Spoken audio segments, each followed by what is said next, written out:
อยู่บนโลกใบนี้ถูกชนชาติถูกศาสนาต่างมีที่ไปที่มาบ่ต่างกันดอกมีประเพณีบ่ต่างกัน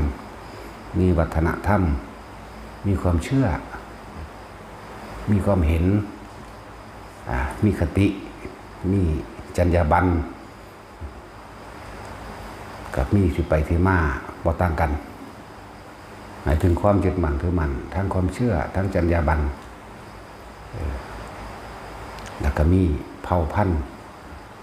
สืบเสื่อสายเป็นเครื่องผูกมัดจิตมัดใจซึ่งกันและกันให้อยู่ร่วมน้ำกันได้แล้วก็มีสิ่งหนึ่งที่บ่ต่างกันอีกความเห็นแก่ตัวบ่ต่างกันสัตว์โลกเป็นสัตว์สังคมอยู่น้ำกันเป็นสังคมแต่ว่ามีความเห็นแก่ตัวเหมือนกันเบิดเพราะว่าความเห็นแก่ตัวนี่แหละพาสัตว์ทั้งหลายมาเกิด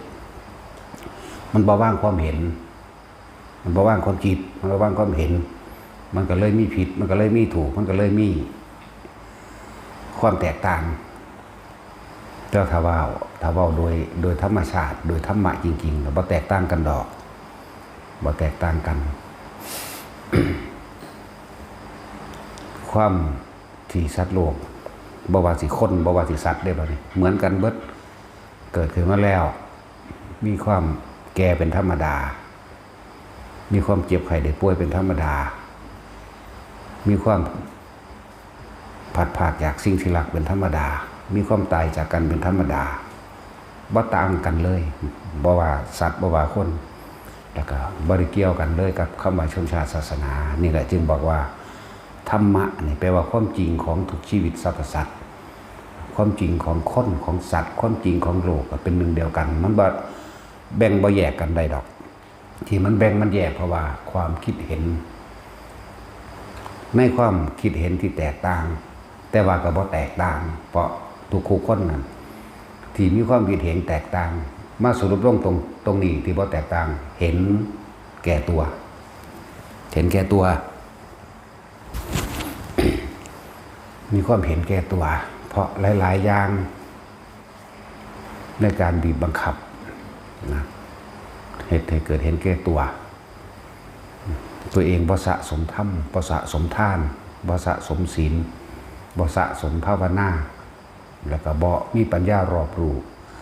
ในกองสังขารบ่รอบรู้แล้วก็บ่รู้โดยรอบว่าสัตว์โลกเป็นไปตามกรรมว่าเกิดมาแล้วก็ต้องแก่ต้องเก็บต้องตายนี่ก็บ่รอบรู้แล้วก็บ่รู้รอบพร้อมหรือจริงเดียวว่าบ่มีความแตกฉานในเรื่องของกรรมนั่นแหละว่ามันความที่บ่แตกต่างคือเห็นแต่ตัวแม้สิมีความเห็นแตกต่างแต่ว่าบ่แตกต่างในความเห็นแก่ตัวเข้าใจว่าล่ะแต่ว่ามีอยู่สิ่งหนึ่งซึ่งมีอยู่ในใต้จิตสำนึกของทุกๆคนของทุกๆคนอันนี้จัดแยกขึ้นมาคือเอาเฉพาะมนุษย์ทุกคนมีความปรารถนาอยู่อันหนึ่งเหมือนกันคือให้ตัวเองเป็นสุขแล้วก็เพื่อนพ้องน้องพี่ตลอดทั้งเผ่าพันธุ์เป็นสุขทุกคนต้องการความสงบเหมือนกันทุกคนบ่ต้องการให้ผู้ใดผู้อื่นหนึ่งมารังแกข่มเหงตัวเองเหมือนกันบ่มีผู้ใดต้องการสงครามบ่มีผู้ใดต้องการน้ำท่วมสัทธันตระเนี่ยบ่มีเลยสัทธันตระกับนี่หมายถึงบ่มีผู้ใดปรารถนาสงครามบ่มีผู้ใดปรารถนาความอดอยากและแห้งแล้งบ่มีผู้ใดปรารถนาความเป็นโรคภัยไข้เจ็บจักอย่าง บ่มีผู้ใดปรารถนาน้ำท่วมลมพายุใหญ่วัฏภัยบ่มีผู้ใดปรารถนาอสนิบาตภัยนี่ใครฟ้าผ่าตะของก็บ่มีนั่นแหละที่จริงแล้วร่วมในมนุษย์โลกทั้งเบิดนี่คือปรารถนาความสงบสุขสันติหาอยู่หากินโดยบ่มีผู้ใดมาเบียดเบียนรังแกข่มเหงภัยแต่ว่ายังว่านี่แหละ โลกแห่งความสมบูรณ์บ่มีเพราะว่าความบ่สมบูรณ์คืออนิจจังทุกขังอนัตตาในโลกนี่แหละเป็นความสมบูรณ์ของธรรมผู้ใดเห็นธรรมผู้นั้นเห็นทางออกจาก ทุกข์ในการเวียนว่ายตายเกิดนั่นแหละจึงบอกว่าสิ่งที่เหมือนกันคือความเห็นแก่ตัวเทศให้สัตว์ทั้งหลายเวียนว่ายตายเกิดมารวมกันอีกนี่เหมือนกันความคิดความเห็นแตกต่างกันแต่เหมือนกันในความเห็นแก่ตัวแต่สิ่งที่เหมือนกันคือธรรมะได้บ่ได้แบ่งแยกความจริงของชีวิตนี่บ่ได้แบ่งแยกเกิดแล้วแก่เกิดแล้วเจ็บเกิดแล้วป่วยเกิดแล้วตายแล้วก็ภายในจิตใจของแต่ละคนมีความรักเลยมีความรักมีความปรารถนาหวังดีกับบุคคลอันเป็นที่รักอยากให้มีชีวิตที่สมบูรณ์อยากให้มีชีวิตที่บ่เจ็บบ่ปวดบ่ป่วยอยากให้มีชีวิตที่บ่มีภัยรังแกนั่นแหละจังว่าฟังอาจจะงงแต่ว่าน่างงหรอกพออยู่ในจิตใจสำนึกของแต่ละคนก็ปรารถนาความสุขคือกันความสุขความสงบนะนี่คือความปรารถนาแบบโลกแบบโลกอยากมีสมบูรณ์มุ่งพร้อมทุกอย่างบ่จากพลาดพลาดอยากสิ่งที่รักนั่นบ่จากพลาดพลาดได้ภัยก็ดีนั่นแหละแต่ว่าธรรมชาติของมันเป็นแบบนี้เกิดแล้วก็ต้องแก้ต้องเก็บต้องตายบ่มีผู้ใดควบคุมธรรมชาติได้ผู้ใดควบคุมธรรมชาติพวกนั้นเป็นทุกข์พวกนั้นก็เที่ยวเวียนว่ายตายเกิดกับธรรมชาติธรรมะนี่คือความจริงเรียกว่าธรรมชาติของการเกิดนะชาตะมันแปลว่าเกิดเด้บวกกันแล้วก็เป็นธรรมชาติของการเกิดเกิดแล้วแก่เจ็บตายชีวิตนี่หาความแน่นอนบ่ได้หาความยืนยั่งอย่างยืนบ่ได้ถ้าผู้ใดขอใจขอความนี้ก็ให้ทำใจยอมรับความแก่ยอมรับความเจ็บปวดยอมรับความป่วยแล้วก็ยอมรับความต้องพัดพากจากสิ่งที่รักและตัวเองสิ่งที่รักก็ต้องพัดพากจากเฮาหรือเฮาก็ต้องพัดพากจากสิ่งที่รักแล้วก็ต้องสุดท้ายคือต้องยอมรับความตายแล้วก็เห็นความคิดเจ้าของว่าเจ้าของกำลังยึดถือเรื่องใดยึดมันถือมันเรื่องใดเฮาคือบ่ปล่อยไปโดยธรรมชาติเฮาไปฝืนธรรมชาติเด้ที่พวกเฮาเป็นทุกข์กันอยู่นี่นะเป็นทุกข์เพราะว่าเฮาไปฝืนมันเฮาบ่ปล่อยมันไปเข้าใจคำว่าปล่อยเบิดบ่ปล่อยให้เบิดเลยแม้กระทั่งความคิดตัวเองพวกน่ะปล่อยออกเบิดให้เห็นธรรมชาติมันเป็นแบบนั้นธรรมชาติเกิดแก่เก็บตายธรรมชาติต้นไม้เกิดต้นไม้ตายเฮาบ่ไปแก่ไปเก็บน้ำมันแต่ว่าเฮาก็เห็นอยู่แล้วธรรมชาติคือเฮาเฮ็ดบ้านเฮ็ดเรือนไปแล้วพอจะสร้างเรียบร้อยก็ว่าเกิดละใหม่ละต่อไปก็รอเวลาน่ะผุพังและทำลายเสื่อมสลายแน่สิ่งใดเกิดสิ่งนั้นดับเฮาคือบ่ดับเฮาคือบ่ปล่อยให้มันดับไปตามที่มันเป็นนะเฮาไปฝืนมันหยังสัตว์เกิดสัตว์ตายเสมอกันคนเกิดคนตายเสมอกันนั่นแหละจังว่าจะไปฝืนอันใดที่เฮาบังคับบ่ได้ก็สิไปบังคับให้มันเป็นทุกข์กันหยังบังคับคือความคิดความเห็นเฮานี่แหละบังคับกับบุคคลที่เฮาฮักนี่เฮาบ่ต้องการให้เขาตายจากหรอกแต่เขาก็ต้องตายจากนี่เฮาไปบังคับมันเฮาบ่พอใจมันเฮาเลยห้องไห้นำบ่พอใจธรรมชาติปู่ย่าตายายพ่อแม่ลูกหลานเลี้ยงหล่อนคนรักผัวเมียผู้ใดผู้หนึ่งตายให้ห้องนำพอเฮาบ่ยอมรับธรรมชาติเฮาอยากฝืนมันเฮาอยากบืนกับมันเฮาอยากปีนเกี่ยวมันแต่ว่าเฮาเป็นทุกข์นั่นแหละเป็นจังว่าภาษาโลกนี้ภาษาเกิดมาหากินซ้ำตายมันสิอีหยังกระดอกกระเดียแท้กับความเห็นแก่ตัวนั่นแหละบ่แม่นเรื่องธรรมดาที่เขาว่าเห็นแก่ตัวคนเห็นแก่ตัวแผ่นฟ้าสิมั่วแผ่นดินจะมองนองน้ำตาอีหลีเด้ เขาว่าเห็นแก่ตัวนี่ยิ่งประเภทพวกคนที่มีอำนาจเห็นแก่ตัวนี่โอ้ยพวกประชาชนคนทุกคนอย่างคนยากคนจนนี่คนที่มีชีวิตแค่หาอยู่หากินสืบมือไปนี่ก็ถูกรังแกถูกข่มเหงเด้ แต่ก็เป็นคนหมู่มากซ้ำนั่นแหละคุณธรรมจึงเป็นสิ่งที่สำคัญกับทุกโลกเป็นสิ่งที่สำคัญกับจักรวาลนี่เลยล่ะถ้าโลกขาดศีลธรรมคุณธรรมแล้วก็เป็นอันว่ามีแต่ความเดือดร้อนถูกย่อมย่าถ้าทุกประเทศเนาะหาอยู่หากินของไปของมันเนี่ยบ่ต้องไปสั่งอาวุธมาฆ่ากันก็อยู่สบายเด้ล่ะเนาะ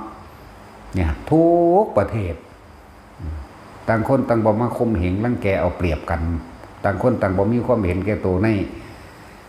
คือมีความพอเพียงในทรัพย์สมบัติที่ตัวเองมีไหมยินดีในสิ่งที่ตัวเองหาได้โดยบ่ไปเบียดเบียนไผผู้ใดผู้หนึ่งให้เดือดร้อนชีวิตหรือทรัพย์สินอเมริกากับปลูกข้าวโพดปลูกอันนั้นปลูกอันนี้อยู่กินกันไปคือมีแต่ความสนุกสุขสนานโดยส่วนร่วมของโลกก็จะมีอายุยืนขึ้นเด้โลกทั้งหมดก็อยู่ในมือมนุษย์ทุกคนเด้สิอายุยืนโลกสิมีอายุยืนยาวก็ขึ้นอยู่กับจิตใจของมนุษย์ทุกคนนั่นแหละโลกสิมีอายุสั้น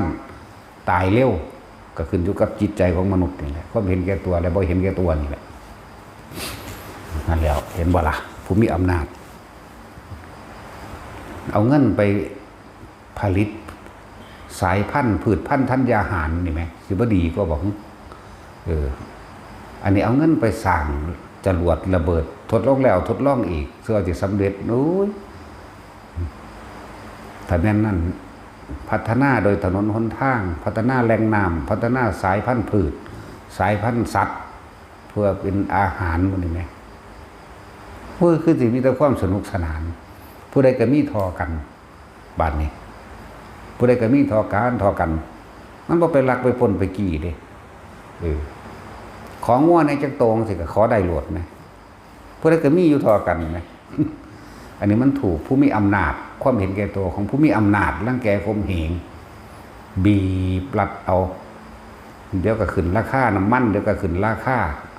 แก๊สเดี๋ยวก็ขึ้นราคานั่นอันนี้มีกฎหมายออกมาบังคับข่มเหงขูดรีดคนทุกคนยากมันก็บ่มีโอกาสไปโผล่ขึ้นจักเทื่อแล้ว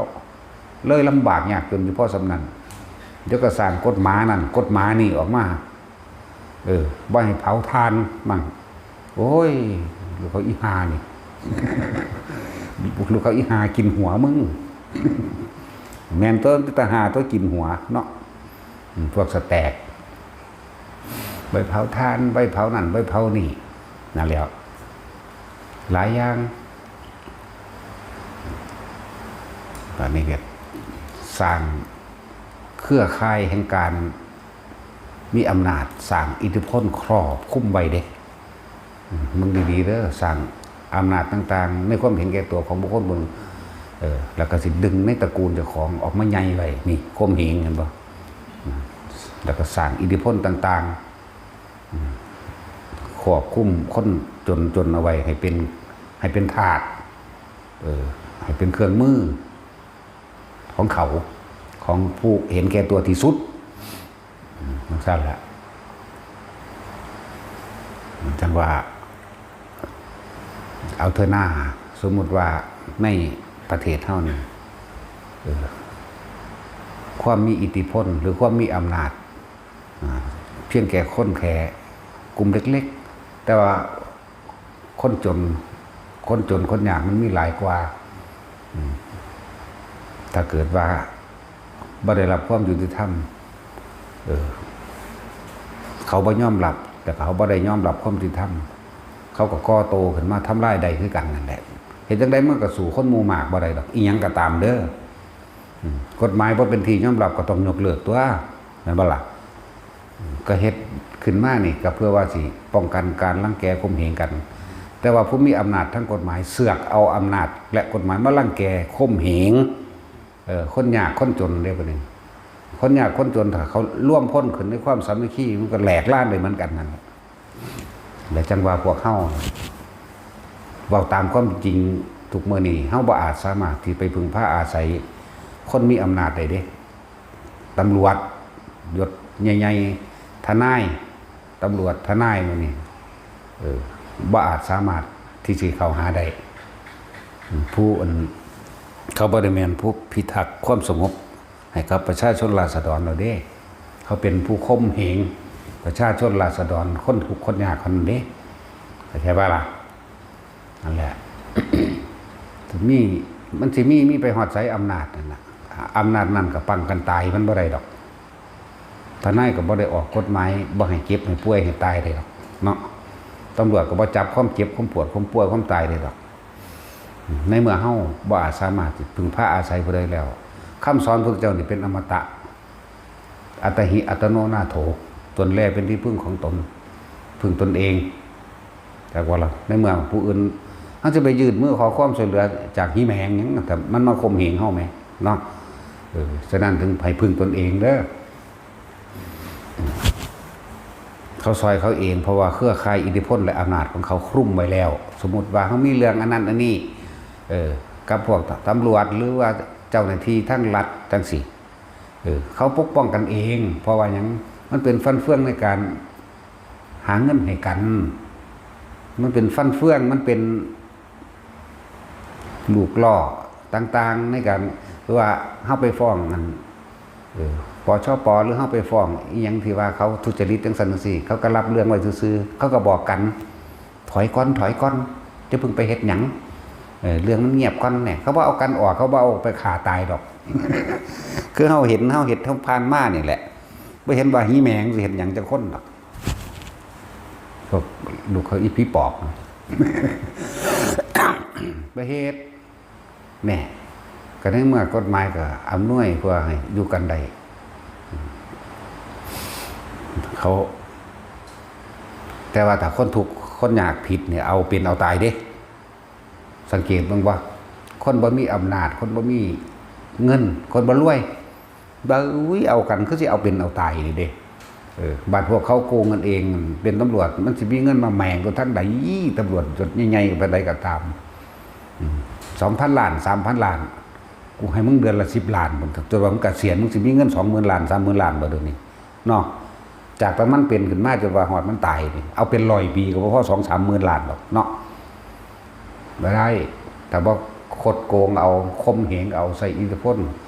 เอากับคนจนคนยากเข้านี่แหละนั่นแหละถ้าคนจนคนยากน่ะแม่นละบัดนี้อย่างว่าแหละผู้มีอำนาจสูงสุดแต่ละเขตแต่ละจังหวัดของไผของมันบังคับข่มเหงข้าราชการชั้นผู้น้อยเขาก็จำเป็นได้เฮ็ดบัดนี้เขาก็เพื่อความอยู่รอดของเขาคือว่านั่นแหละฝืนเขาก็ฝืนผู้ใหญ่ก็บ่ได้เงินอันยืมมาเลี้ยงกูก็ทันได้ใช้หนี้เบิดอยู่ เงินยืมมาเลี้ยงใบหน้าอีพ่ออีแม่กูก็อยู่ในธนาคารพุ่นเงินยืมมาเลี้ยงเลยได้อดได้ทนเลยได้ยืมได้กู้กู้นั่นกู้นี่ธนาคารนั่นธนาคารนี่เพื่อสิเอาตัวรอด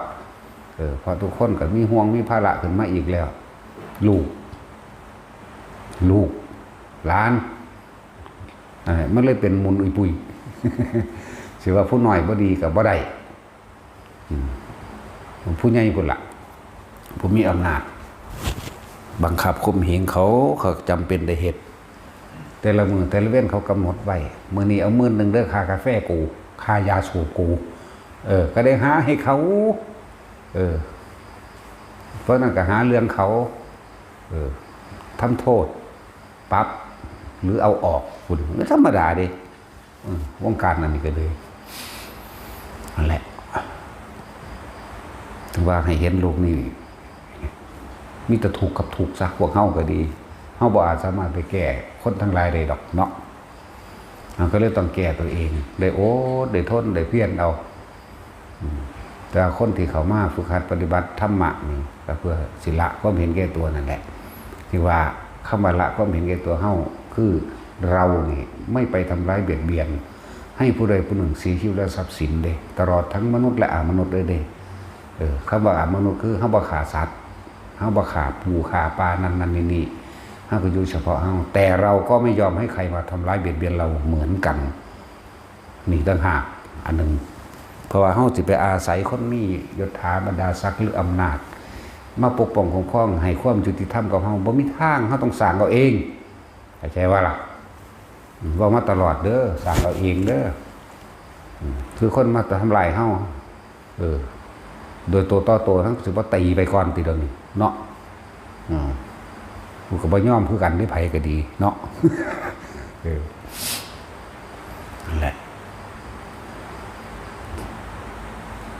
คนทุกคนยากถือรังแกข่มเหงแล้วเอาเปรียบมาตลอดนั่นแหละนะถ้าคนทุกคนอยากร่วมตัวกันใดมันก็ตายด้วยกันนั่นแหละเปลี่ยนระบบใหม่ให้เราล่ะถ้าผู้นำมีคุณธรรมมีศีลธรรมบ้านเมืองก็อยู่สงบสุขประชาชนทั้งหลายก็อยู่เป็นปกติหาอยู่หากินเฮ็ดไร่เฮ็ดนาตึกแหตึกป่าไปกินไปซ้ำตายก็ได้อยู่แต่ว่าอันนี้บ่ได้ที่มอเตอร์ไซค์เก่าๆห่างๆเล่นไปส่งของตลาดเขาเบิกเอา300นึงอัน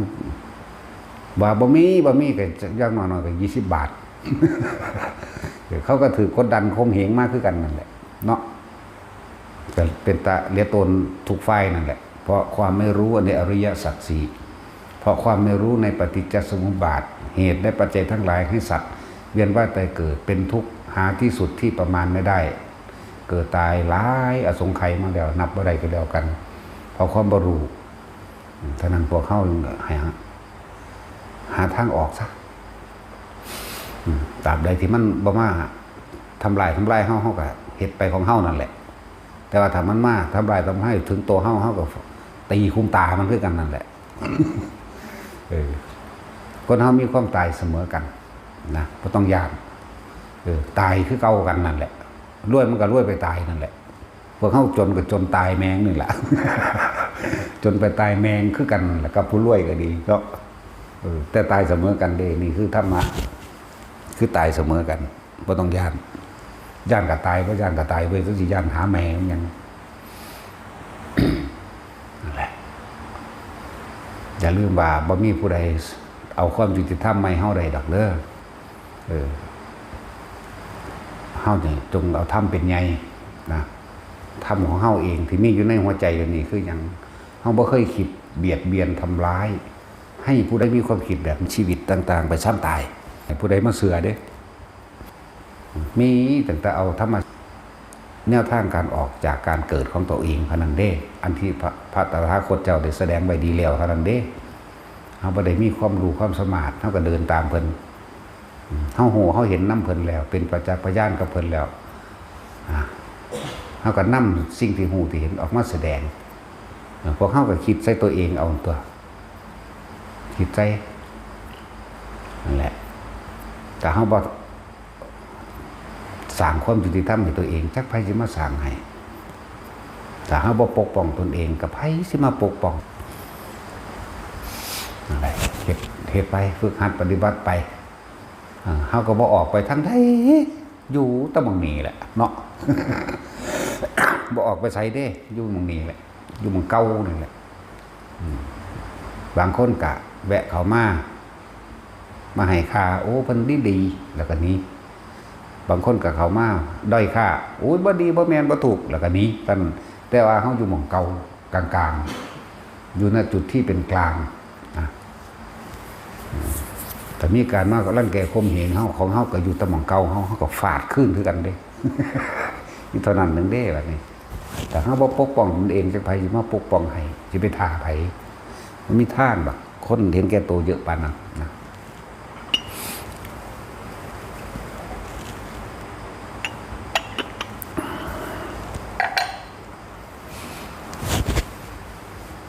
ถ้าเฮาบ่เสียสละจักไผสิเสียให้เบิ่งเนาะเสียสละความเห็นแก่ตัวเสียสละอย่าลืมในธรรมะอีกอันนึงก็คือยิ่งเฮาเอาตัวเองรับใช้ผู้อื่นได้นั่นแหละคือการลดกิเลสลดมานะลดทิฏฐิของตัวเองเด้เข้าใจว่าล่ะเฮานี่เอาตัวเองลงไปรับใช้ได้กับทุกคนบ่แม่นผู้อยู่เหนือไผเด้บ่แม่นผู้มีอำนาจบ่แม่นผู้มีอิทธิพลนะกิเลสมันมีอิทธิพลกับเฮาจักว่าล่ะแต่ว่าเฮาสิบ่ให้มันมีอิทธิพลนะครับเฮาเลยต้องลดหรือว่าสละตนเองบ่ว่าลดดอกถ้าว่าลดมันสิสูง สละตัวเองเพื่อรับใช้ผู้อื่นได้นั่นหมายความว่ากิเลสของเฮาก็ลดลงเหมือนกันมานะทิฏฐิเป็น เป็นผู้มีความเห็นว่าตัวเองล้ำเลิศประเสริฐลดลงเหมือนกันแล้วจังนี่ทุกคนคิดพ่อว่ายิ่งสละตัวเองลงมารับใส่ผู้อื่นใดความเห็นแก่โตเนี่ยก็ยิ่งหายไปเรื่อยเด้อทั้งนี้รับใส่จนตายแม้ชีวิตเท่ากับสิเอาอยู่จังสี่นะคือคนทุกคนที่เขามาอยู่ในสถานที่แห่งนี้เฮาบ่ได้ประเสริฐเลิศอีหยังเฮามาทำสิ่งหนึ่งมาเห็นความคิดเจ้าของมาเบิ่งความคิดเจ้าของเฮากำลังยึดมั่นถือมั่นในเรื่องใดนะฉะนั้นการที่ทุกคนเข้ามาในสถานที่นี้คือการลดเกียรติยศละศักดิ์ศรีให้มันหมดความเห็นแก่ตัวเฮาเทียบเบิ่งกับพระพุทธเจ้าเด้อพระพุทธเจ้านี่เป็นกษัตริย์สิเป็นมหากษัตริย์จักรพรรดิอยู่แล้วแต่ว่าเพิ่นสละความเห็นแก่ตัวตรงนั้นออกเห็นบ่แล้วก็เพิ่นสละตนเองเพื่อรับใช้บ่แม่นธรรมดาเด้บ่แม่นยิ่งใหญ่ในลักษณะว่าไปข่มเหงคนนะบ่แม่นอาวุธปืนและดาบทั้งหลายสิเอาชนะใจคนใดเด้การสละตัวเองนั่นแหละเพื่อที่จะรับใช้ผู้อื่นได้นั่นแหละจึงจะเชื่อว่าเอาชนะเบิดจักรวาลนี่เลยแล้วก็เป็นผู้บอกกลับมาพ่ายแพ้อีกคือการสละตัวเองทำเพื่อผู้อื่นแม่นบ่ล่ะบาดนี่ทุกคนดิ้นรนด้วยความเห็นแก่ตัวหาจุดสูงสุดคือการเป็นเจ้าฟ้ามหากษัตริย์จักรพรรดิพุทธเจ้าถึงจุดสูงสุดเป็นเจ้าฟ้ามหากษัตริย์เป็นจักรพรรดิเป็นผู้อำนาจเป็นผู้มีอำนาจเป็นผู้มีกำลังทางโลกกับมีมากเป็นผู้มียศถาบรรดาศักดิ์และบริวารแต่ว่าเพิ่นคือถิ่มว่ะแต่เพิ่นก็สละตัวเองออกมาสละความเห็นแก่ตัวออกมาแล้วแต่ก็มารับใส่เบิดทุกอย่างรับใส่มนุษย์ทุกคนรับใส่สัตว์พร้อมเด้บ่แม่นธรรมดาเด้ตั้งแต่สัตว์เพิ่นก็รับใส่เด้สัตว์เดรัจฉานหมู่นี่เห็นบ่ล่ะเพิ่นบ่ได้ทำร้ายรังแกข่มเหงโปรดเมตตาเบิดทุกชีวิตสรรพสัตว์มันว่าธรรมดาเด้แนวนี้นี่ละตั้งหากแล้วเพิ่นกับบ่ใส่เล่ห์เหลี่ยมกลไกในการที่จะให้บุคคลอื่นมาเชื่อมาเห็นด้วยมาเห็นตามมาทำตามเด้แปลกบ่ล่ะแต่เขาเห็นตามความเป็นจริงแล้วเขาเฮ็ดเองก็เป็นสมบัติของผู้กระทำเองของเขาเพิ่นบ่มีส่วนใดส่วนเสียในสิ่งที่เพิ่นแสดงเด้แต่ว่าล่ะนั่นแล้ว คือพวกเฮาเข้ามาในนี่ถ้าที่เว้าเรื่องแบบโลกหรือเปรียบเทียบให้ฟังแน่ก็บ่แม่นธรรมดาเด้ทุกคนปลูกต้นไม้ปลูกพริกปลูกหลายๆอย่างปลูกลิ้นจี้ปลูกลำไยปลูกบักตะกบปลูกผักปลูกมะม่วงปลูกบักมี่ทุกๆอย่างนี่แล้วก็ยินดีให้ทุกคนนำออกไปกินโดยบ่ต้องขอนี่เขาเฮ็ดเป็นสังฆะวัตถุเรียกว่าเป็นสังฆทานเด้บ่แม่นธรรมทานเด้บางคนเพิ่นใส่ทรัพย์ผิดเด้ว่าผู้ที่จับผิดก็มีอยู่แล้วกูต้องมัน กูต้องเอาแน่ๆอยู่แล้วแต่กูบ่สะอ่อนแต่ว่าตีนทางแมงก็เอาจับมาจับโลดบ่ได้เลยตาสินเตะปากโลดเนาะตาสินบ่แม่นของง่ายเด้อกว่าสิปลูกป่าขึ้นมาได้กว่าสิปลูกต้นไม้ขึ้นมาจนว่าเป็นหมากเป็นผลใส่ความเพียรความอดทนความพยายามหลายอย่างที่ต้องเสียสละตัวเองเด้ต้องลดตัวเองหรือว่าต้องถอนความเห็นแก่ตัวของตัวเองออกสามารถทำเพื่อผู้อื่นได้ถ้าเริ่มต้นแรกๆยายจอยพญานาคยายล่มหมดนี่อีบึงมื้อนี้เขาอีบูดมื้อนี้แหละคอยกันเฮ็ดไปจนว่ามันเป็นหมากเป็นผลได้แจกผู้คนไปแล้วปานนี้ก็ยังมีอีกอันนึงอยู่ที่ว่ากูสั่งมันอีนั่นกูบ่อยากให้มันกินจะให้แมงกินหน้าตระกูลมันจังซี่เห็นว่าอย่าให้มันหน้าเลยเด็กน้อยลูกหลานพวกนั้นเข เขาบ่จักหยังเด้นี่นี่แหละคือต้องถิ่มมานะทิฏฐิตัวนี้มานะคือใจทิฏฐิแปลว่าความเห็นส่วนโตถึงกับของที่มันบ่ทันปล่อยออกที่มันบ่ทันว่างก็เลยต้องบีบก็เลยต้องบังคับรู้จักว่าล่ะใส่วิธีบีบบังคับคือด่า ด่าแล้วด่าอีกด่าเพราะว่าอย่างด่าให้เบิดความเห็นแก่ตัวนั่นแหละเบิดทิฏฐิเบิดในความเห็นว่ากูสร้างอีกนั่นกูสร้างเลยให้เบิดความยึดมั่นถือมั่นได้ด่านั่นแหละจังสั้นแล้วจังว่ากว่าสิเป็นผลหมากลากไม้ขึ้นมาได้แล้วคู่คนที่หลายๆคนที่เขามาเวลาพักอยู่อาศัยไปแล้วสิพัดลมเขาก็ต้องเก็บเข่าเก็บออกและล่างผ้าห่มที่นอนมอนมุงเขาก็ต้องเก็บออกและล่างนี่คือต้องเสียสละความเห็นแก่ตัวของตัวเองเรียกว่าสาระตัวเองย่อมรับใส่ผู้อื่นได้หลายคนก็บ่รู้บ่ได้เข้าใจได้มาอยู่7 มื้อ 8 มื้อเลยเวลากูสั่งคนนั้นกูสั่งคนนี้หลวงพ่อก็ดีหรอกแต่คนในวัดไม่ดีท่าน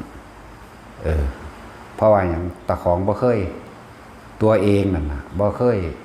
รับใส่ผู้อื่นเลยบ่จักว่าหลายๆอย่างที่เขาก็บ่ทันได้บรรลุอรหันต์เนาะ เขาก็บางที่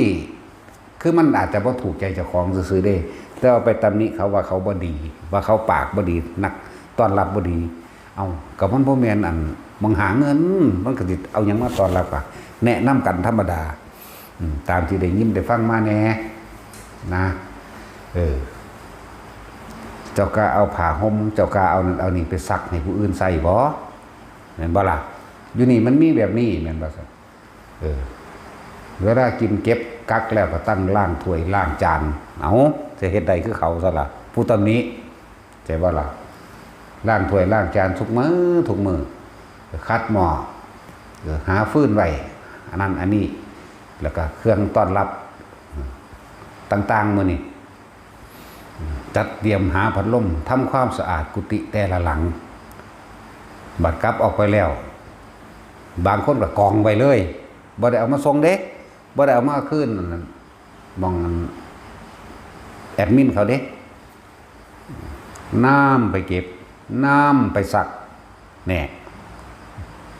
เดี๋ยวตัวเองยังบ่ลดความเห็นแก่ตัวของตัวเองเลยเป็นว่าล่ะสถานที่นี่บ่แม่นสถานที่บริการเด้สถานที่นี่คือสถานที่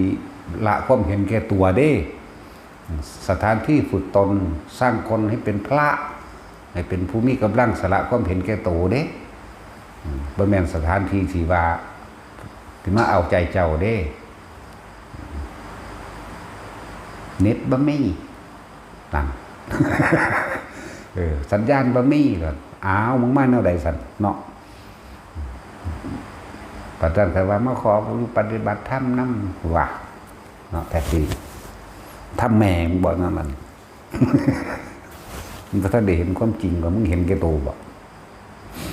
ที่นอนมอนมุงผ้าห่มต่างๆเขาก็เก็บเขาก็มาซักเขาก็มาตากเขาก็ต้องเฝ้าเบิ่งอยู่เด้แล้วบ่แม่นเฮ็ดแค่เฝ้าถ้าผ้าห่มได้บ่ตากไว้แล้วฝนตกลมฝุ่นเขาก็ต้องแล่นเก็บแน่เขาบ่ให้แต่อันนี้แล่นไปรดน้ำต้นไม้มั่งแล่นไปเก็บนั่นเก็บนี่มั่งมันหลายเฮาก็เก็บออกไว้เป็นของฝากเห็นบ่ล่ะเฮาก็เอาไปแจกตามบ้านนั้นบ้านนี้หรือในบางวัดมีการมีงานมาขอนั่นขอนี้เฮาก็เก็บให้ขนใส่รถให้บ่ว่าหมักมีหมักม่วงบ่หมักดินจีมื้อนั่นล่ะสุแนวนั่นแหละบ่ว่าหมักพริกหมักเขือหมักกระต้น ทุกอย่างนั่นแหละที่มันมีบักฮงมันบ่ธรรมดาเด้บักฮงว่ามันพอ 2,000 3,000 ต้นเอาไว้ยายจ้อยปลูกอยู่นี่ยายจ้อยยายทุกคนนั่นแหละที่คือที่ปลูกยายจ้อยยายแม่ยายล่มนั่นแหละจังหวะเขาเจ้าต้องเสียสละอีหลีเด้มันจังเฮ็ดได้มันบ่แม่นธรรมดาเด้แล้วหลวงพ่อนี่ก็บ่ยอมไผจักเทื่อก็โลดเนาะมิตรดาอีหาเบิดเอาโลดไผก็เลย ยังสั่นได้แบบนี้ด่าขนาดเลยเนี่ยก็คือจังอยู่เนาะก็ยังว่าบ่ได้มาว่าให้ผู้ใดสิมาเสือเพิ่นบ่ได้ยินดีว่าจะให้คนมาเชื่อทุกอย่างให้ทำตามทุกอย่างจะได้ดังใจบ่มีเด้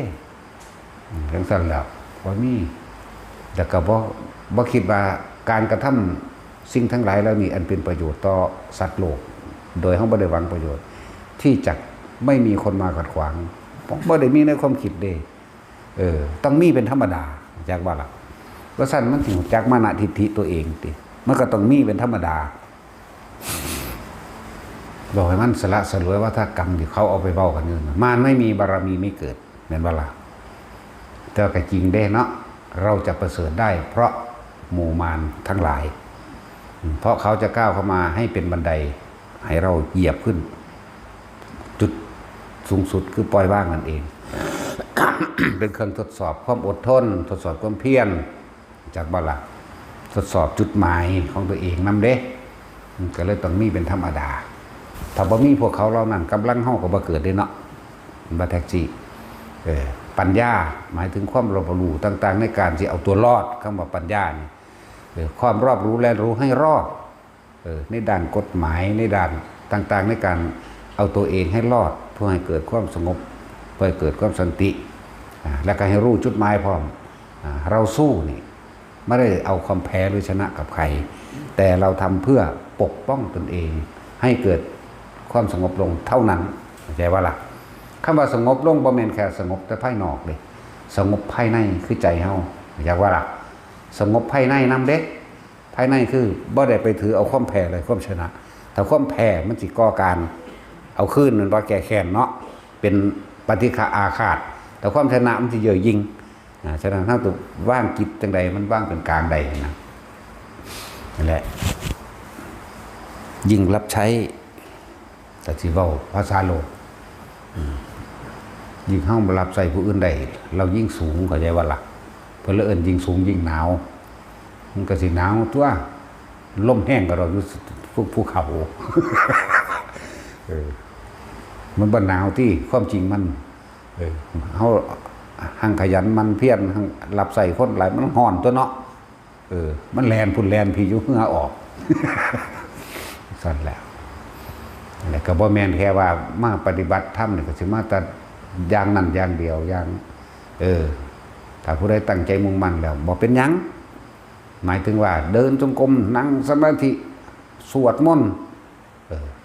เฮ็ดอยู่พอซำนี้เอาเลยเต็มที่นี่เฮาหั่งมักเฮาสิหาเครื่องมาให้อยู่ให้กินเองหั่งมักแต่ส่วนมากแม่นติเนาะเดี๋ยวก็ส่วนกันโบพื้นกันความนั้นความนี้ชอดเจ้าใส่ยังเจ้าผิวคือขาวแหละว่าเด้เนาะอันยังดันเศร้าใส่ออยออกอุหลานแล้วมันใส่ยี่ห้อใดแล้วบอกอยู่มันลืมละเขาก็บ่เคยใส่กันเสือมันบ่จักไหมอยากขาวนวลงามเขาก็เอามนดูต้นกล้วยมาท่าเอาโหลด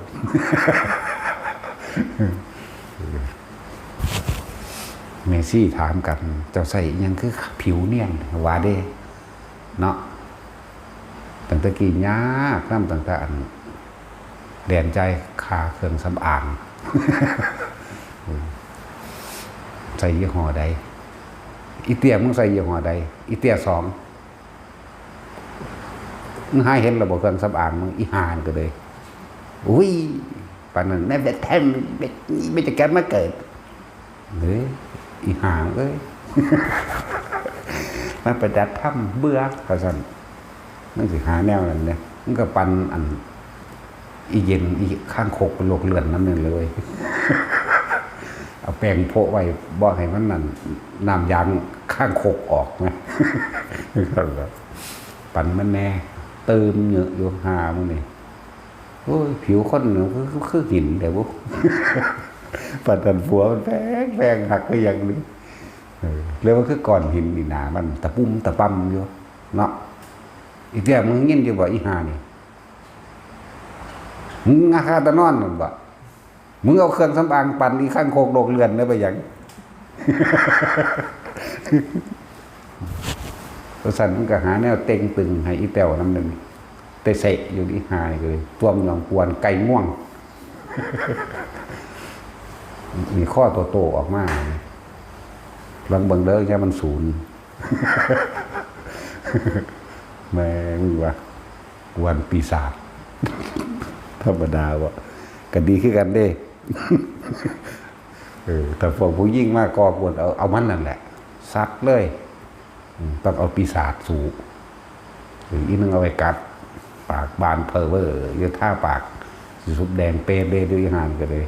เนาะเอาไว้กัดเพื่อนแล้วยังว่าแหละเป็นธรรมดาแนวมือนี้มันบ่มีบารมีบ่เกิดมันก็ต้องมีจังสี่เลยทดสอบตัวเองนั่นเนาะแต่เฮาอ่อนแอเป็นกิโลเฮาก็ออกกำลังกายค่ะให้ร่างกายแข็งแรงถ้ามีคนมากันแกงหรือว่ามีคนมาทำลายเฮาก็ต้องใส่สติและปัญญาและร่างกายนั่นมาแหละต้องมีความแข็งแรงพร้อมมีความรอบรู้ในหลายอย่างแต่ว่ามีสิ่งหนึ่งคือกล้าหาญเด็ดเดียวโดยธรรมตามความเป็นจริงเด้คำว่าธรรมคือความเป็นจริงนั่นแหละเขาบ่เหตุผิดอีหยังเขาบ่อีหยังละแต่ว่าเหตุไปตามความจริงกล้าหาญเด็ดเดียวได้เป็นจังสิ่งใดถ้าเลี้ยวก็เลี้ยวแมงสุดถ้าดีก็ดีสุดเนาะสั่นตัวเป็นธรรมดาบอกไว้แต่ละคนบ่มีผู้ใดสร้างความยุติธรรมเฮาได้นอกจากตัวเขาเองเด้อมีตะโกงกันเบิดตลอดเจ้าสิโกงไปหาขวดพอคนแมงยังกระดอได้โกงไปหาหีแมงยังบุ๊กนั่นแหละหลายๆอย่างนะที่พอเข้าประหงตัวเองคือความเห็นแก่ตัวของตัวเองนั่นแหละแท้ที่จริงแล้วสัตว์ในโลกบ่ว่าสัตว์ในโลกเอาเฉพาะมนุษย์เพราะว่ามนุษย์นี่พ่อรู้จักผิดชอบชั่วดีอยู่มนุษย์ทุกคนในโลกนี้นะประเทศใดก็ตามเชื้อศาสนาใดก็ตามนะมีความเป็นไปเป็นมากก็บ่ต่างกันดอกเพราะมีความเห็นแก่ตัวเป็นตัวพระเกิดพระตายมีวัฒนธรรมประเพณีที่ยึดมีเผ่าพันธุ์ที่ให้เกิดความผูกพันและรักกันมีความคิดที่แตกต่างกันแต่สิบ่แตกต่างกันเลยก็คือความเห็นแก่ตัว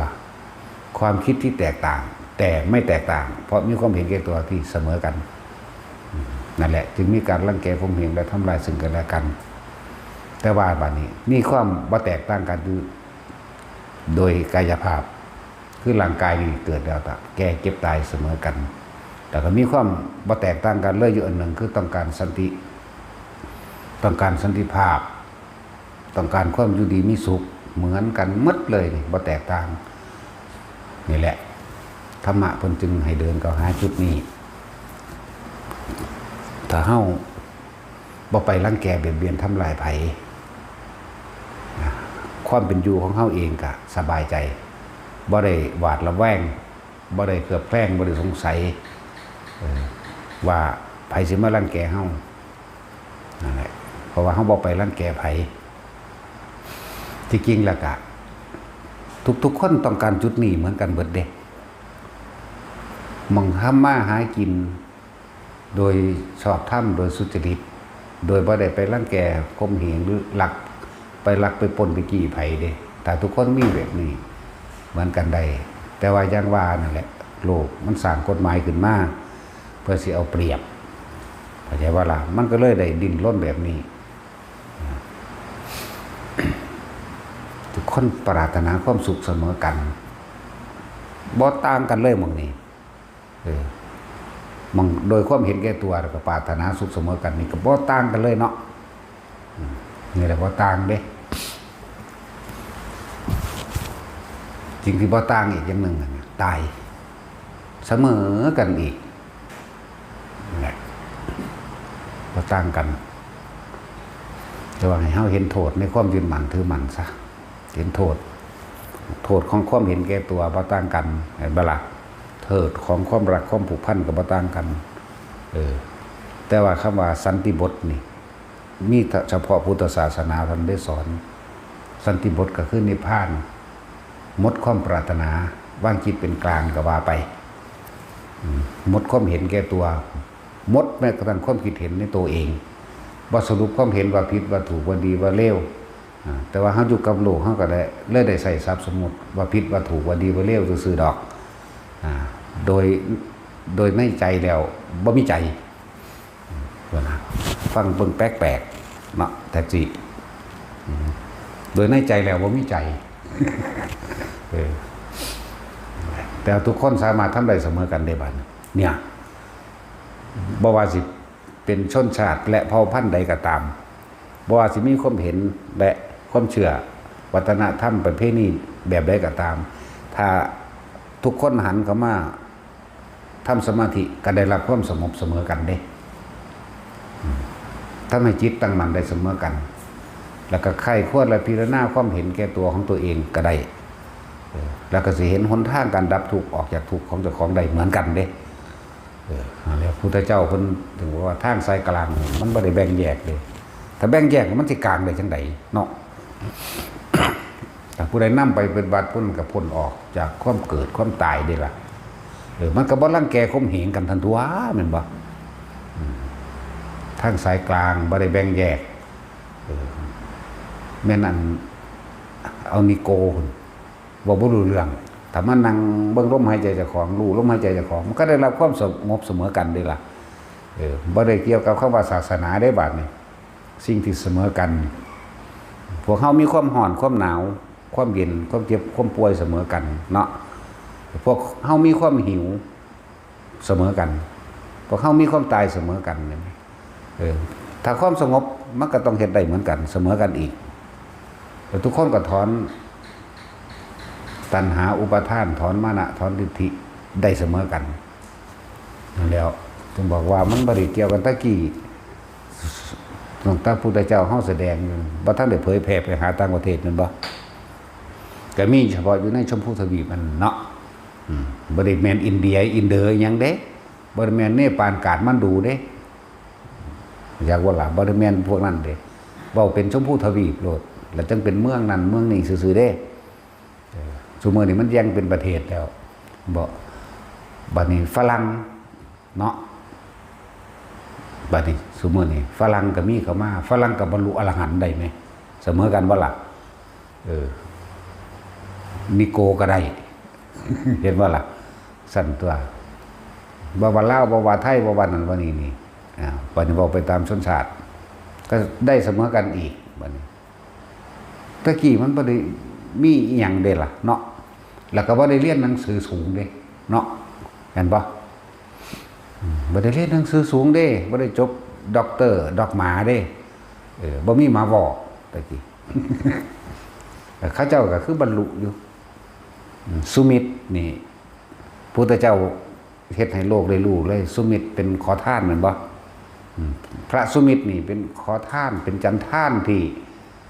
เวลาเขาสิให้อาหารกับคนเขาโยนให้ได้ดินมันเด้เขาบ่ได้ให้ต่อมือเด้เป็นที่น่ารังเกียจรับจ้างเขาอยู่เบิดมือเบิดเว้นบางมือกันได้กินบางมือก็บ่ได้กินเด้เสื้อเขาสิโยนเศษอาหารให้แต่ละมือแล้วพระพุทธเจ้าเฮ็ดในโลกรู้นี่จันทานนี่ขอทานเมื่อนำตัวเองเขามาสู่พระวินัยแล้วเขาสู่อริยวินัยแล้วเขาสู่ธรรมแล้วก็สามารถทำตัวเองให้พ้นนั่นแหละให้พ้นออกจากการเวียนว่ายตายเกิดใดให้เป็นอรหันต์ใดพระสุมิตรเนี่ยเป็นผู้แหวกขึ้นมาก่อนหมู่จากว่าล่ะแต่พระพุทธเจ้าได้ให้โอกาสเห็นบ่จากบุคคลที่บ่มีความสำคัญเกิดกลายเป็นบุคคลที่มีความสำคัญนั่นแล้วพระสุมิตรหลังจากคนบรรลุแล้วคนก็เทศนาให้ความคิดความเป็นให้กำลังใจของคนที่ถูกดูถูกว่ามาจากชนชั้นต่ำคือขอทานจันทานอะไรวะล่ะ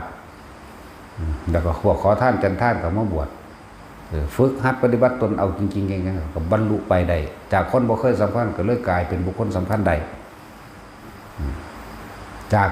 บุคคลที่เคยเป็นคนสำคัญบ่สำคัญก็มีเพราะว่าอย่างเพิ่นเบื่อจากว่าล่ะเพิ่นเบื่อคือ โชติกะเศรษฐีแม่นบ่ฮึที่มีเมียมาจากอุตรกุรุทวีปนะโชติกะเศรษฐีนี่คนทั้งโลกนี่ก็ปรารถนาอยากเป็นเหมือนเล่าแล้วก็มีเมียมาจากต่างดาวคนเด้นอกโลกคนเด้มาเป็นเมียเราแล้วทรัพย์สมบัติยิบใส่ขึ้นโผล่ขึ้นมาได้เหมือนเดิมแต่ว่าเอาท่องก่อนนี่ไปซื้อนั่นซื้อนี่ปุ๊บท่องก่อนโผล่ขึ้นมาใหม่อีกใส่กับบ่เป็นนั่นแล้วถึงก็เห็นความโลภความหลงของพวกกษัตริย์แน่ของอาชาติศัตรูแน่เห็นของหลายๆคนนั่นแหละคือจุดสูงสุดเขาอยากเป็นคือเล่าแม่นบ่แต่ว่าเพิ่นได้ฟังธรรมแล้วปุ๊บเพิ่นบรรลุแล้วก็หมู่พวกบริวารเพิ่นเป็นแสน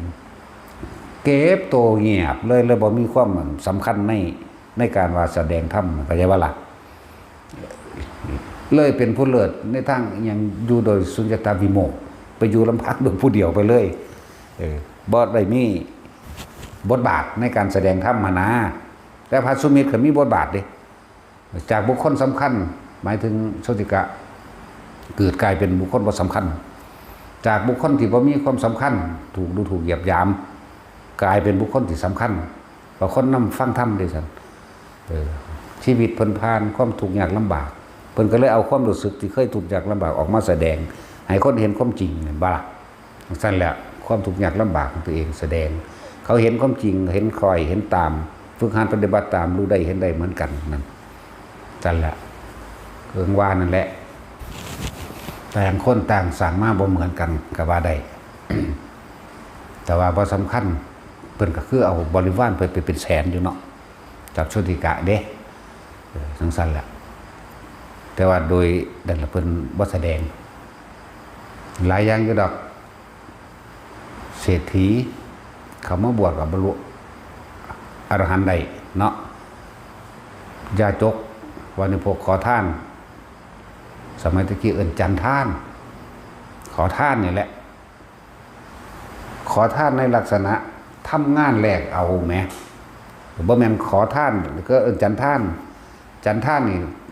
เป็นคนทำงานในหมู่บ้านนั้นไผใส่ก็สร้างต้องได้ไปแล้วแต่ไผสิโยนให้เศษอาหารว่าจะว่านี่ส่วนขอทานขึ้นนั่งถาเอาเลยจังซี่นะหรือเดินขอไปตามบ้านว่าจะบ่ล่ะคือพวกภิกษุเฮานี่แหละเอิ้นว่าขอทานแม่นบ่ล่ะจังซั่นแหละขอทานย่างขอเอาเฮาเนาะก็บ่ได้ไปบังคับให้ไผทานด้วยล่ะแม่นบ่จังซั่นแหละเว้าให้ทุกคนเห็นความจริงให้ทุกคนเห็นทุกข์นะว่าจากบุคคลบ่สำคัญก็กลายเป็นคนสำคัญคือพระสุมิตรนั่นแหละพระสุมิตถเถระนี่แหละจากบุคคลสำคัญคือพระโชติกะเถระกลายเป็นคนบ่สำคัญบ่มีบทบาทแต่เพิ่นก็เอาหมู่บริวารเพิ่นเป็นแสนพ้นไปแล้วเด้ล่ะเนาะนั่นแหละหลายอันหลายอย่างสินำมายกตัวอย่างให้พวกเฮาเห็นแต่ที่อันนึงที่จะให้ทุกคนตระหนักรู้ในตัวเองว่าเฮาเข้ามาในสถานที่นี้บ่แม่นว่าเฮาสิมานั่งสมาธินั่นอย่างเดียวก็ยังแค่นั้นคือเฮาต้องเสียสละตนเองรับใช้ผู้อื่นได้เข้าใจบ่ล่ะนี่ส่วนสำคัญอันหนึ่งที่คนบ่ค่อยมองเห็นแล้วก็บ่มีผู้ใดคอยเอาออกมาเทศเอาออกมาเว้าให้ฟังนั่นบ่บุคคลที่มาอยู่ในนี่เสียสละในความซ่อนในความเสียสละตื่นแต่เด็กๆมานึ่งข้าวตื่นแต่เด็กมาเตรียมอาหารตื่นแต่เด็กไปรดน้ำต้นไม้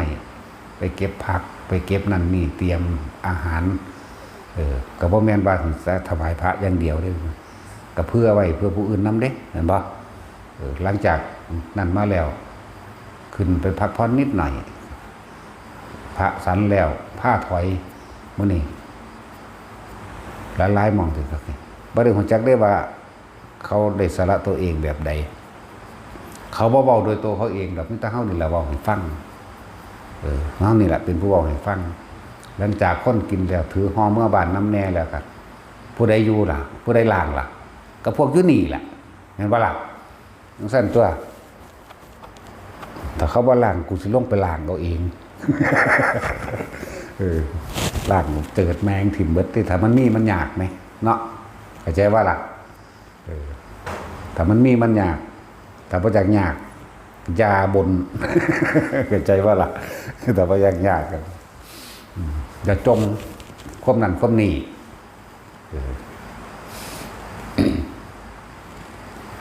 เสียสละอยู่เด้อมันเป็นธรรมดาเด้อฟังพวกนั้นบางคนนี่มาพัก2 มื้อ 3 มื้อปัจจุบันเมื่อก็เมื่อเลยฮอดบ่เก็บผ้าห่มมาไว้ให้เขาต้องซักเขาต้องซักเขาต้องตากแดดเขาต้องพึ่งแล้วเขาจังเก็บเขาสู่ถุงได้เก็บไว้กันแมงสาบกันขี้เกียมมันจักขี้เกียมวะมันจักกระซางว่าแปลก็ได้ดอกเนาะกันฉีเข็บไม่งอดเขาไปซ่อนไปอยู่ในหันกันหนูกัดกันเหนียวหนูรักษาความสะอาดเพื่อให้ทุกคนที่เขามาพักได้ปลอดภัยในเรื่องโรคเรื่องอย่างแน่นละนี่มันเป็นธรรมดาเด้อผู้ที่จมมาหนาคนพักคนเขามาพักจมว่าเขาเว้าน้ำเป็นของบดีหรือว่านั่นนี่บ่สะอาดมึงมาสักให้เขานั่นหรือไปจมหาแมงบ่อีหามันก็เลยแต่อีหาได้แบบว่ามุดดาวเป็นแมงมั่วไปเบิ้ลน้ำมื้อนี้เขาต้องเก็บน้ำต้องย้ายน้ำต้องดูแลต้องเบิ่งความดูแลความสะอาด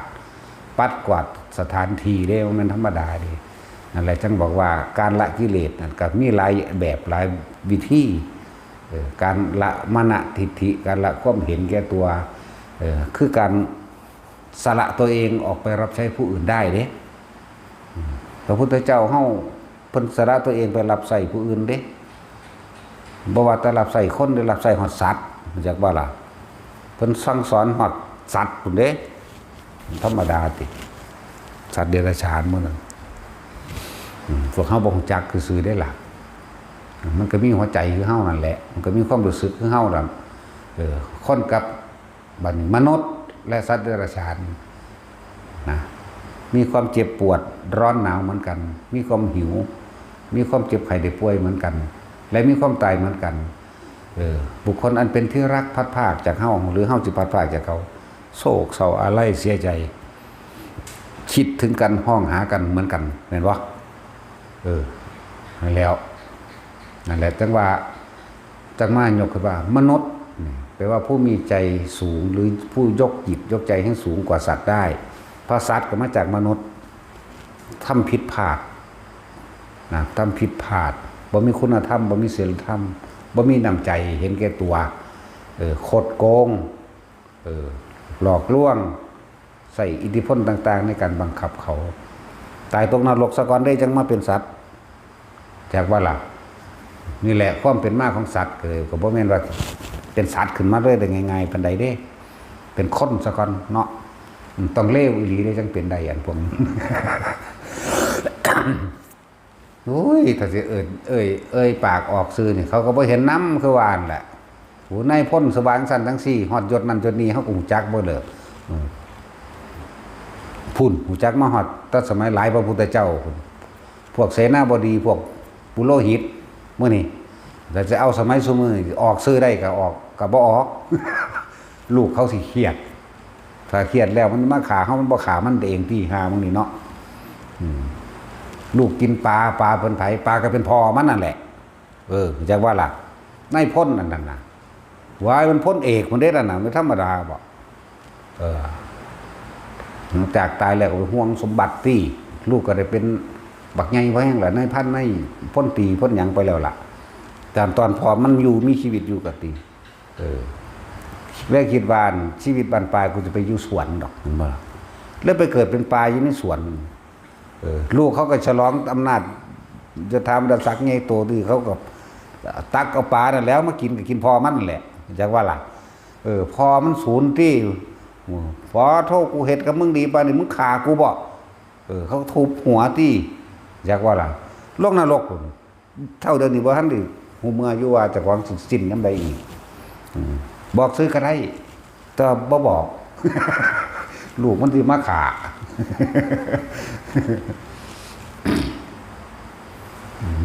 หลายคนอยู่ได้ล่ะที่มีสื่อที่ฮู้เห็นอยู่นี่นะ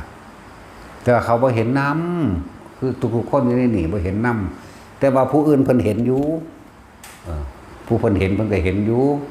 เพิ่นก็ลุ้นอยู่ได้มึงจะเว้าได้มึงจะเว้าได้มึงตายได้เลยบ่เว้าดอกอีพอบ่เว้าดอกบอกว่ามีประโยชน์ดอกเนาะมีประโยชน์สำหรับเฮาบ่มีประโยชน์สำหรับเขาแต่เป็นโทษสำหรับเฮาติแต่เฮาก็บ่ย้านดอกว่าหังบ่เว้าคำว่าย้านมันบ่มีแล้วล่ะอะไรหลายอย่างอยู่เด้อปุโรหิตจังซี่พวกทนายเข้าใจบ่พวกปุโรหิตพวกทนายแต่สมัยใดไล่มาใหม่พระพุทธเจ้าองค์ใดก็ได้ทั้งนั้นแหละเอาแค่ที่ว่าเฮาได้บวชนำ3,584,392พระพุทธเจ้าเฮาบ่ได้บวชนำแต่พระพุทธเจ้าโคดมบ่ได้เอหิภิกขุบ่ได้ออกบวชน้ำปากคนซื่อตัวเลยบ่นับใส่หุ่นสัตว์มาแต่หุ่น80พุ่นก็ได้ตัวสงไขธรรมดาบ่เลยกันอีกแต่ว่าบวชปลายศาสนานี่บ่พลาดจักองค์เลยถ้าได้โกรธพุทธเจ้าก็ตามโกรธล้านอันนี้ถ้าได้เกิดเป็นคนนะแต่ส่วนมากบ่ได้เป็นใหญ่ปานใดดอกเป็นตะตกนรก ตกนรกแน่เป็นสัตว์เดรัจฉานแน่เป็นเปรตแน่เด้บ่ค่อยมียศถาบรรดาศักดิ์และอำนาจคือไผเด้ไม่แต่ไปแนวจังซั่นน่ะทั้งเทื่อแม่งกุ่นใหม่อยู่ในอุสุทนรกของตัวนี้ ทั้งเทื่อก็เลยเห็นตาสินอยู่ตาสินก็แม่งหนักกว่ากูอีก แล้ว บ่ได้ว่าสิมาอ้างว่าสิได้ไปเกิดเป็นตาเทวดาเจ้าฝ่ายจักรพรรดิเด้สิบอกให้ส่วนมากตกนรกก็ใช่ว่าตาสินเจ้านั้นมือก็อยู่จังซี่เด้ หอยอ่อนตอนอยู่ถึงได้เจ้านั่นน่ะเผยยามใดลงได้เจ้าก็เลยล่ะนี่คือให้เห็นโทษต่างๆของคนที่บ่มีศีลธรรมบ่มีคุณธรรมคนที่บ่อาจสามารถลดตัวเองลงไปรับใช้ผู้อื่นได้สละตัวเองลงรับใช้ผู้อื่นได้แย่งชิงมาแหมกองเงินกองทองกองสื่อกองเสียงนั่นน่ะสละมันแหมเฮาก็ได้แต่บอกว่าเพราะว่าเฮาบ่อาจสามารถไปเปลี่ยนแปลงผู้อื่นได้เฮาเปลี่ยนแปลงตัวเองได้อย่าลืมเฮาบ่อาจสามารถไปเปลี่ยนแปลงผู้อื่นได้เด้อใจของเขาอยู่ในกายของเขาเราจะทำอะไรกับเขาได้ถ้าเขาไม่ทำเข้าใจว่าล่ะกายของเฮาในใจของเฮาในกายของเฮาก็ยังบังคับยากอยู่เนาะแต่ก็บังคับได้เข้าใจว่าล่ะบังคับได้ฝึกได้ทำได้รู้ตัวได้นั่นแหละให้คิดเบิ่งดีๆเด้อเฮาเกิดมาพอมีความสมรู้ร่วมคิดนำกันคนที่เกิดมาเป็นผัวเป็นเมียก็ตามเป็นพ่อแม่ลูกลุงป้าอาเอามีความสมรู้ร่วมคิดร่วมกันตามความหนักตามความเบาเข้าใจว่าล่ะมันจึงมาเกิดเป็นพ่อแม่ลูกซึ่งกันและกันเกิดมาเป็นญาติสายโลหิตไฟพ่อไฟแม่ซึ่งกันและกันเกิดมาเป็นพวกร่วมชะตาเดียวกันเกิดในหมู่บ้านนั้นน้ำท่วมไปน้ำกันไฟไหม้ไปน้ำกันพอมีสมรู้ร่วมคิดไปน้ำกันแต่เกิดมาในหมู่บ้านนั้นในตระกูลนั้นหมู่บ้านนั้นไปทั้งดีกับดีไปน้ำกันพอมีความสมรู้ร่วมคิดเป็นทั้งสัมมาทิฏฐิดีไปน้ำกันก็เลยรวมกันจังสั่นมาร่วมอยู่ในประเทศเดียวกันอีกนี่แบ่งออกมาเป็นประเทศละปฏิรูปประเทศสวาโสจะเกิดอยู่ในประเทศต่างๆเกิดอยู่ในประเทศอันสมควรหรือว่าสมควรก็แล้วแต่เหตุมันปฏิรูปประเทศนี่เกิดในประเทศนั้นๆที่จริงเขามีความสมรู้ร่วมคิดร่วมกันเรียกว่าล่ะเขาลบกันเขาก็มีความสมรู้ร่วมคิดร่วมกันในการไปทำลายผู้อื่นนั่นแหละรู้จักบ่ล่ะพวกเขามีความสมรู้ร่วมคิดมาในทางที่บ่เบียดเบียนพวกเขาก็ระลึกบุญกรรมอันเป็นกุศลกรรมดีที่มีความสมรู้ร่วมคิดมานำกันถึงมาเกิดในประเทศอันเป็นประเทศที่สมควร เรียกว่าปฏิรูปเทศวาโสจะปุเพจักตะปุญญตาการทำบุญไว้ในการก่อนร่วมกันจึงได้เกิดมาที่ประเทศอันสมควรด้วยกันนั่นแหละถึงมีพุทธศาสนาถึงมีความรู้เป็นทางเดินให้พวกเขาเดินตามความเป็นจริงเรื่องพระพุทธศาสนาที่จริงแล้วถ้าจะเอาเรื่องศาสนามันบ่แม่นมันเป็นธรรมะนะมันเป็นความจริงศาสนาแปลว่า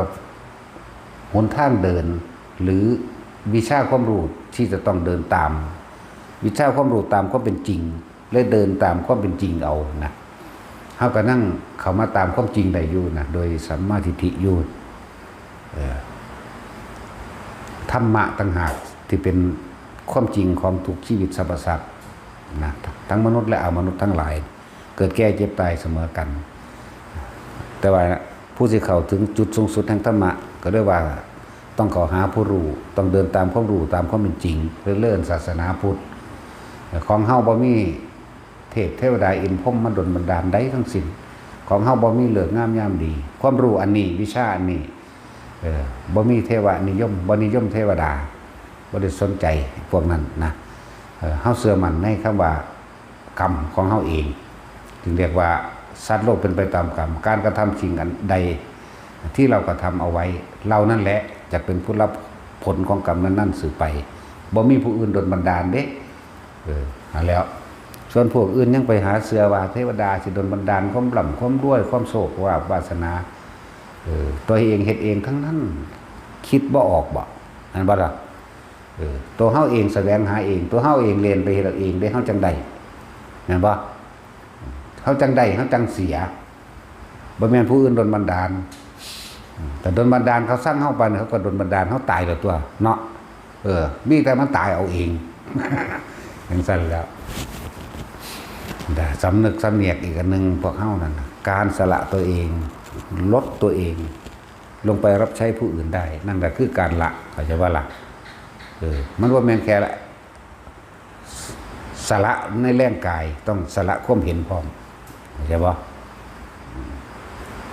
เขาด่ายังมักม่วงกับบ่งามบ่แสบก็อย่าไปเครียดเขาเข้าใจว่าล่ะโหกูปลูกรอดตายอีห่านี่มึงมาหดร้านของกูบอกว่าเด้ยายจอยอันนี้เขามาขอบอกฮุงสิกับแพงเขาเด้ให้หิแมงหยังตะสั่งคือหยังตัวพ่อกับแม่มันตัวยายจอยอันนี้ยังสัตว์ดีๆเด้ยายห่านี่เป็นว่าอีเตียบ่แม่นอีเตียหนึ่งได้อีเตียสองมึงเห็นระบบเครื่องสำอางมึงใส่ยี่ห้อใดโอ้ยอีห่าเอ้ยปานนั้นยังมึงอยากได้ผัวอยู่หีขึ้นหีเขี้ยวมึงสิงามไปผู้ใดเดิมนี่เฮ็ดว่ามึงสิไปบวชได้จังไดมึงยังอยากท่าดำท่านี่อยู่อีห่ามึงเอ้ยเอาสวัสดีนอนรับแล้ววันเลยด่าคนแล้ว